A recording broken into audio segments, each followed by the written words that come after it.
festés és a pontfestés egyik legneurotikusabb pontja, én az a tapasztalatom, hogy nagyon sok pontfestőnél a lakkozás.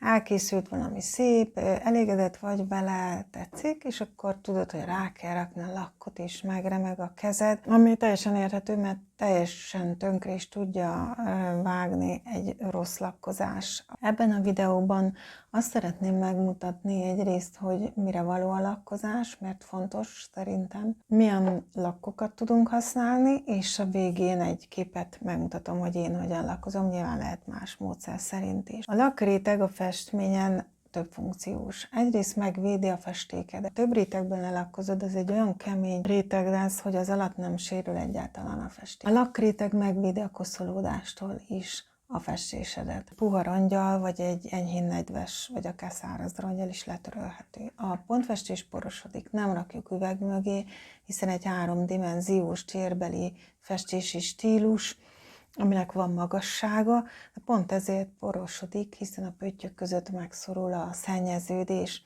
Tehát időnként érdemes ezt letörölni, letakarítani. Az igazi profi festők, ők a festék és a lak közé egy úgynevezett izolációs réteget is szoktak tenni, ami arra való, hogy ha a lakréteg elhasználódik, berepedezik, besárgul, bekoszolódik, akkor a lakréteget egy lakoldószerrel le lehet róla szedni. Előtűnik újra a festék, az izolációs réteg lehetővé teszi, hogy leszedjük a lakot, és újra lehet lakkozni. Na, én ilyen izolációs réteggel nem dolgoztam még, tervben majd kipróbálom, ha ez bekövetkezik, akkor beszámolok róla. Magára a festékre szoktam mindig egy lakkot rávinni. Milyen típusú lakkok vannak?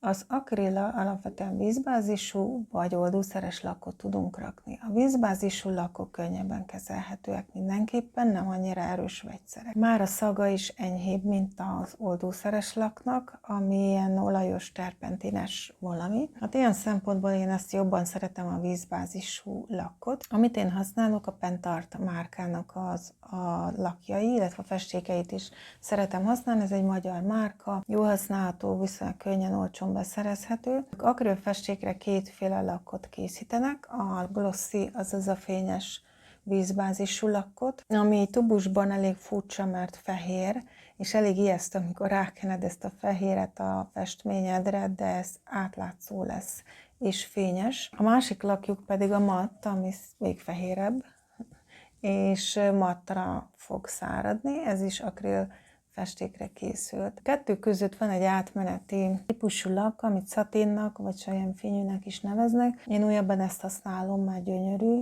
A Pentartnak a Silky, ez a sajánfényű lakját nem az akril lakok között fogod találni, hanem az úgynevezett krétafesték családhoz készítettek egy ilyen lakot ebben a típusú csomagolásban, tehát maga a dizájn és a borító is a krétafestékekhez hasonlít. Például a bútorok festésére való, amit én nem használok alapból, de ezt a lakot az akrilra nyugodtan rá lehet festeni, és nagyon szép. Maga a festék, amivel festünk pontfestésben, az a matt festék. A matt festéknek sokkal nagyobb a színválasztéka, és könnyen kezelhető. Vannak fényes akrilfestékek, de sokkal nehezebb vele festeni, és nincs annyi szín belőle, és nekem az a tapasztalatom, hogy a legtöbb ponthozó festő matt akrilfestékekkel dolgozik, illetve van még a metál, amit nagyon szeretünk, és szuper vele dolgozni, de teljesen másképp viselkedik.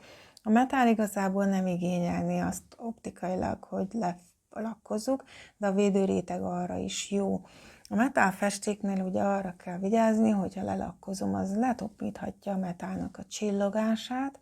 Miért indokolt mégis mindig a lakkozás? Azért, mert az alapot is matt festékkel festem. Érdemes mattal alapozni. A matt alap, ami ugye általában fekete színű, az nem csillog. És ez nagyon fontos, mert ha nem teljesen matt az alapod, akkor végig, míg festesz, állandóan a szemed fog csillogni, nem látsz semmit. Egyszer próbáltam egy olyan festéket, amire ugyan rá volt írva, hogy matt fekete, de nem volt teljesen matt, egy picit csillogott, és állandóan bele a szemembe, nagyon zavart. Matt festékkel festünk. Ez a matt festék olyan, mint a vizes kavics. Amikor vizes, akkor szép, csillog, élénkek a színei, vibrálóak a színei, amint megszárad, letompul, és a színek is letompulnak. Ezért érdemes ráhúzni egy lakréteget, mert visszaadja a festéknek a csillogását. Tehát a védelem mellett ezért is fontos, visszaadja a festéknek az igazi szépségét a lakréteg. A metál festék ezt nem igényelné, de a matt alap az igenis igényli, hogy visszakapja a csillogását. Fényes lak alapvetően átlátszó teljesen. Minden szín az eredeti élénk és mély színében fog visszajönni. Különösen, ha sötéttel festettél, akkor érdemes rárakni a csillogó lakot. Mutatok egy ilyen képet. Én régebben nagyon sok fekete részt hagytam a pontfestményeimen, különösen a szélén maradt, vagy akár a közepén is fekete részek. Már egy picit erről leszoktam, mert a feketének van egy ilyen komor hangulata, inkább mellőzöm ezt, hogy nagy kiterjedésű fekete részek legyenek. Pentart fényes lak van, na ez így csillog, de a fekete igazán mély, fekete, csillogó, élénk fekete alatta. Ha ez fontos számodra, hogy a fekete részek tényleg feketék maradjanak, akkor fényes lakot használd. Miért nem a másik kettőt? A matt és a silky, az a selyemfényű lakban fehér tartalom van. Azzal fogja lemattítani a festményedet, hogy egy vékony fehér réteget húz rá. A fehér festék tartalom olyan lesz tőle, mintha egy kis ködöt húznál rá, és letompítja például a feketét, vagy sötétkéket, sötét lilát, azokat egy picit le fogja tompítani, nem feltétlenül bántóan, vagy nem feltétlenül zavaróan, de egy picit letompítja. Ezt a halacskát például selyemfényű rétafestékkel lakkoztam, ez is csillog egy picit, de nem annyira bántó a csillogása, de a feketén talán látszik, hogy nem az a mély fekete. De attól még szép, szerintem ez teljesen oké. Én ezt használom, nagyon szeretem. Sokkal lágyabb fénye van, mint a glossinak. Mattot nem is használom. Tehát nem is nagyon könnyű vékony rétegbe felvinni, nagyon sűrű, és lefehéríti a festést. Tehát le fogja fehéríteni. Egy fehér réteget von rá, ezért matt. Úgyhogy nálam ez nem opció. A vizes bázisú lakok mellett vannak az oldószeresek. Én ajándékba kaptam egyszer egy Amsterdam márkájú oldószeres terpentines lakot, ami szatén, tehát nem fényes, nem matt, hanem a kettő között van. Kipróbáltam, és nagyon könnyű vele dolgozni, csodálatos a végeredmény, tehát olyan sima, olyan könnyű vele lakkozni, és annyira szép lesz a vége, viszont elképesztően büdös. Ez egy erős vegyszer. Olajos egy picit, tehát az ecsetet is összegyuvázza, nagyon nehéz kitakarítani, míg a vízbázisokat egyszerűen kimosod, és az ecseted, tehát sokáig tudod használni. Erre egy ecsetet oda kell áldozni. Csak nyitott ablaknál, olyan stúdióban, ami picike, nem tudsz ablakot nyitni, nem is szabadna használni, mert beszívod a gőzét, és nem egészséges. Ugye a csillogó lakréteggel az is a gond, hogy nem tudod utána fotózni, vagy nagyon nehéz. Persze vannak azok a polárszűrők, amivel a csillogást ki fogod iktatni, vagy ki tudod iktatni, sokkal előbb a lakkozás előtt fotózni, de például a szatén, vagy a silky, az a selyemfényű lakoknál ez a csillogás nem bántó, tehát nyugodtan lehet fotózni. És mutatok egy képet, amit az Amsterdamnak a szatén lakkal lakkoztam le. Bele. Van egy enyhe csillogó felülete, ami nagyon jól áll egyébként. Ez az Amsterdam féle, így látszik, hogy mennyire csillog, nem csillog bántóan, csodálatosan egyenletes. Az oldószeres lak nem szárad olyan gyorsan, hogy a vízbázisú lakkal, hogy elpárolog a víztartalma, rögtön szárad. Nagyon nehéz az egyenletes fölkenése, nagyon gyorsan kell vele dolgozni. És ígértem még azt, hogy megmutatom, hogy mivel, hogyan szoktam lakkozni. Most ezzel az Amsterdammal akkor húzok egy réteget. Igazából nem egy nagy durranás, de van, aki nagyon-nagyon fél ettől az egész lakkozózsitól. Kibírom nyitni ezt a nyomorult üveget. Ezen ilyen biztonsági zár van, pont azért, mert egy erős anyag. Ablak. Most kijöntök ide egy picit ebből. Nem akarok az üvegbe belenyúlni az ecsettel. Én ecsettel szoktam lakkozni. Ugye a legnagyobb félelmünk az a lakkozásnál, hogy nyomot hagy. Van olyan ecset, ami nyomot hagy, mert rosszak a szálai, kihullanak a szálak. Hát ez borzal, amikor hullik a szál belőle, és akkor ott marad a festményen. Hát azt senki nem szeretné. Szivacsa festésnél is nyomot hagy, tehát vonalakat húz. Az ecset is tud vonalakat húzni. Megmutatom én, hogy szoktam csinálni, hogy egyáltalán ne húzzon vonalat, ne hagyjon nyomot. Gyakoribb hiba, amikor lakkozunk, egyrészt, hogy nem a megfelelő eszközzel, másrészt, hogy nem megfelelő mennyiségű lakkal lakkozunk. Kell a lakmennyiség ahhoz, hogy szépen terüljön. Ha kevés lakkot viszel föl, például ecsetták, nem veszel föl eleget, akkor egy nagyon kevés lakkot fogsz mázolgatni a felszínen, és ilyen hótmázga lesz. Én úgy szoktam lakkozni, hogy követem a mintát, és kiválasztok egy részt a mintából, mondjuk legyen most ez a mandalaszerű rész, és akkor addig lakkozok. Azt tudom, hogy kész van. Az egyik leggyakoribb hiba az, hogy ráhúzok a félig megszáradt lakra az eszközzel, és akkor ami szépen szétterült, azt összemázolom, miért nem csinálunk, ez tilos. Még akkor sem látom, hogy kimaradt egy picike rész. Ha kimaradt a pici részek, akkor a második lakréteggel majd azt a második lakréteggel fogom pótolni. A félig megszáradt lakra már nem húzok rá az ecsettel, ez fontos. Miért ezzel az ecsettel dolgozok? Ez egy nagyon puha ecset. Nekem ez a tapasztalatom, hogy ez a jó. Ugye kellően vastagnak kell lenni, hogy azért nagy felületet tudjon vinni egyszerre, és puha, nem hagy nyomot. És nem baj, hogyha ott az ecset végén van egy lakmennyiség. Tehát nem csak belakkozom az ecsetet, hanem oda felveszek lakmennyiséget, és azt terítem szét.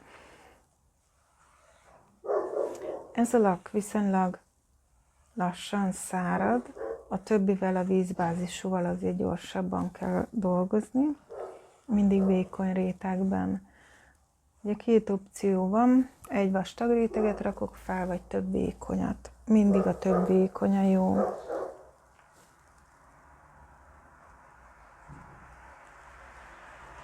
Aztán körülbelül ennyi. Lehet, hogy túl maceráltam. És minta szerint szoktam haladni, ez itt kész, arra már nem megyek rá még egyszer. Arra figyelek, mert akkor rombolom le, amit eddig csináltam, hogyha még egyszer rámegyek. Most megcsináltam ezt a két kis kört, most meghúzom ezt a kört. Csak hogy tudom, hogy ezek kész vannak már.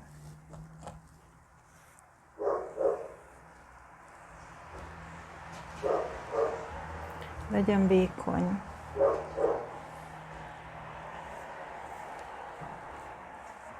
Ilyenkor azért még fényes a lak, tehát amit felvittem, látom, hogy hol vannak lyukak. Érdemes egy pici ellenfényben dolgozni. Most nekem az ablak felől rásik a fény, és akkor így látom, hogy hova raktam már, meg hova nem a lakkot.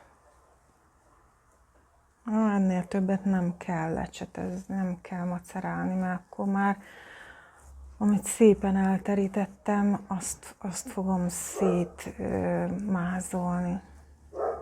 Fú, ezzel a lakkal annyira könnyű dolgozni, komolyan.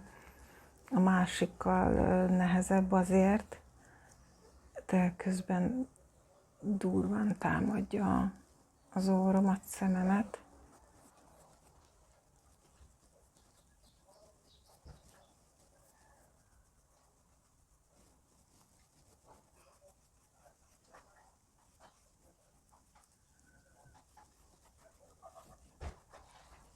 Most például nem maradt elég, de tudom, hogy még a lufi az nincs lelakkozva. Hát én szeretek a minta szerint haladni, nem így sávokba, hanem minta szerint, és akkor tudom, hogy a mintának melyik része nincs még kész. Ami kész van, ahhoz már, az nem szabad. Ha most ide ráraknám az ecsetet, akkor az csak rombol.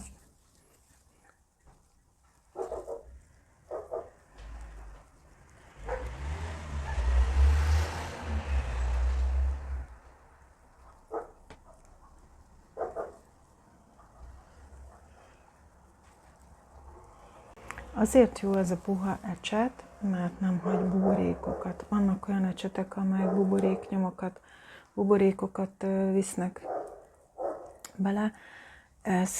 Hát sok mindent használtam, sokféle eszközt. Nekem ez ez az ecset jött be, szinte kozmetikai ecset finomságú, lehet, hogy kozmetikai ecset a legalkalmasabb erre, csoda tudja. Kész. Hú, nagyon büdös. De ez most nagyon-nagyon büdös. És érdemes itt most ugye vízszintesen lakkoztam, de felállítani, mert így belehullik a por. Úgyhogy egész egyszerűen úgy oda fogom állítani a szekrényhez vagy a falhoz, hogy a lakkozott felülete dőljön befelé, és akkor arra nem hullik rá a por. Amikor elkezdtem a pontozó festést, kavicsokon, köveken festettem, gipszköveken, és nagyon szerettem azt, egy Kristin Uhrig nevezetű amerikai pontfestőnél láttam ezt a technikát, hogy ő kézzel vonta be lakkal a kavicsokat, tehát amikor kész van, akkor szinte rásimogatta kézzel, ami azért jó, mert nem lesz buborékos, annyira a bőröd olyan finom, és a vízbázisú lakkokkal ezt simán meg lehet csinálni, mert azok nem annyira irritálóak, hát nyilván ezzel az oldószereshez nem nyúlnék hozzá, vagy kesztyűvel, gumikesztyűvel is, de hogy annyira sima az ujjadnak a felülete, hogy nyugodtan lehet vele lakkozni. Egy szivacsal nem buborékokat fog hagyni, és nyomot fog hagyni. Ez a második réteg még nem teljesen száradt meg, amit az előbb rávittem. Picit még szagos.